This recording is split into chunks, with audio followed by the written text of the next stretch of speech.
गल तो बिल्कुल ही नहीं करता। मैं जनरल गल है मेरा अपने वालदैन नाल मेरा बड़ा प्यार है।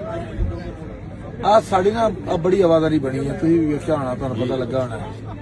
खुदा दी कसम दिल नहीं करदा जिहड़ी ना काम करन नूं दिल करदा, गुस्सा चढ़दा, क्योंकि सारी उम्र उन्हां दा ही कीता है ते उन्हां दा ही करना है, सारी उम्र उन्हां वास्ते ही करना है। लेकिन सोच दा फर्क है ना। मेरी कदी ना ये कोशिश हुई है भी मैं वखरा होवां कि ना होनी है। हुण भी ना बड़े हुण फिर उन्होंने मेरे मुकाबले ते ना लाहौर शोरूम बना रहे ने इस वेरे।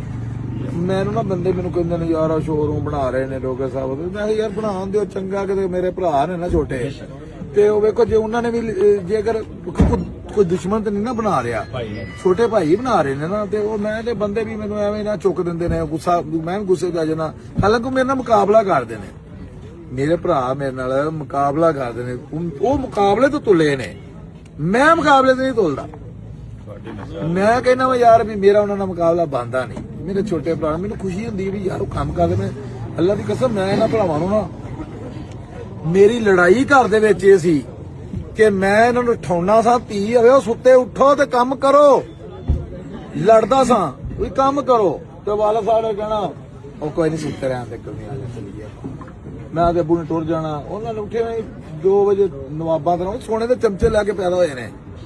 ਮੈਂ ਮਿਹਨਤ ਕੀਤੀ ਏ, ਮੈਂ ਇਹ ਤਾਂ ਧੱਕੇ ਖਾਦੇ ਨੇ। ਮੈਂ ਤੇ ਮੇਰੇ ਵਾਲਾ ਸਾਹਿਬ ਨੇ ਬੜੀ ਸੀ ਮਿਹਨਤ ਕੀਤੀ ਏ, ਅਸੀਂ ਇਕੱਠੇ ਰਹੇ ਹਾਂ ਸ਼ੁਰੂ ਤੋਂ। ਉਹ ਉਹਨਾਂ ਨੂੰ ਇਹ ਨਹੀਂ ਸਮਝ ਆ ਰਹੀ। ਹੁਣ ਉਹਨਾਂ ਕੱਲ ਮੈਂ ਆਪਣੇ ਭਰਾ ਦੀ ਛੋਟੀ ਦੀ ਵੀਡੀਓ ਵੇਖਣ ਡਿਆ ਤਾਂ ਕਿ ਕਹਿਣ ਡਿਆ ਜੀ ਭਾਈ ਸਾਡੇ ਕੋਲ ਬੜਾ ਫੇਮ ਏ, ਭਾਈ ਕੋਲ 4 ਬੰਦੇ ਉਹਦੇ ਨਾਲ ਤਸਵੀਰਾਂ ਲੈਂਦੇ ਨੇ ਤੇ ਉਹਦੀ ਵਾਹ ਖਰਾਬ ਹੋਈ ਏ ਭਾਈ ਸਾਡੇ ਦੀ। ਲੈ ਹੁਣ ਇਹਨਾਂ ਨੇ ਮੇਰੀ ਵਾਹ ਸਿੱਧੀ ਕਰਨੀ ਹੈ ਯਾਰ। ਬੰਦਾ ਪੁੱਛੇ ਵੀ ਮੈਨੂੰ ਹਾਲਾਂਕਿ ਬੜੀ ਖੁਸ਼ੀ ਹੁੰਦੀ ਏ, ਸ਼ੋਰੂਮ ਬਣਾਉਂਦੇ ਨੇ ਤੇ ਮੈਨੂੰ ਖੁਸ਼ੀ ਏ। ਮੈਂ ਕਹਿੰਦਾ ਯਾਰ ਸ਼ੁਕਰ ਕੀਤਾ ਰੱਬ ਦਾ ਵੀ ਇਹਨੇ ਜੋਗੇ ਹੋਏ ਨੇ, ਉਹ ਆਪਣਾ ਕੰਮ ਕਰਨ ਲੱਗ ਪਏ ਨੇ, ਵੀ ਮੇਰੀ ਟੈਨਸ਼ਨ ਮੁੱਕ ਗਈ ਏ।